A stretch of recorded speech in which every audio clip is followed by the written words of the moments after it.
of moral decay in the West. Did I ever tell you why I came to Saudi Arabia? No. I'm an ophthalmologist. Financially, the opportunities in America were much better than the opportunities overseas. I just came upon an advertisement looking for an ophthalmologist here in the Middle East by the group that I did join, which is called Maghribi. And I had interviewed for the position, and I was considering that compared with the other opportunities I had in the States, which were much more lucrative. And it was not an easy decision at the time. And I was thinking about it back and forth with, talking with my wife, considering the advantages of coming to a Muslim country versus the advantages of staying in America and making more money and so on and so forth. Well, right about that time, there was a couple in our area.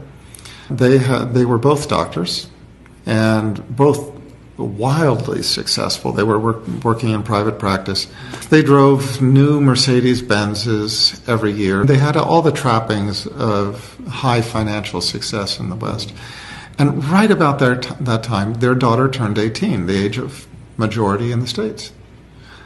And the moment she turned 18, she went to her parents. She took off her hijab. She said, I want a boyfriend, I want an apartment, I want to live as I want to live. I'm out of here. And she did it. She left the home. She took off her hijab. She started living in the Western style. She started living in Zina with a boyfriend in an apartment, going clubbing, going drinking, and so on and so forth. And so, the best part of that was that she was drinking alcohol and dancing, and living in Zina. The worst part of it was that she left the religion. And her mother was just, psychologically destroyed, and she couldn't work. She basically collapsed in her home, and she just stayed at home, crying, and just saying over and over again, I would give everything for my daughter. I'd give everything to have my daughter back. And it was their only child. And my wife and I looked at our situation. We had one daughter who was 1 year old. We just said, you know what, that makes our decision a whole lot easier. And so that's why I accepted the position here in the Middle East.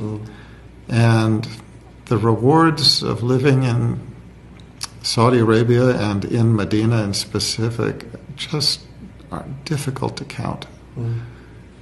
You realize how unimportant money really is.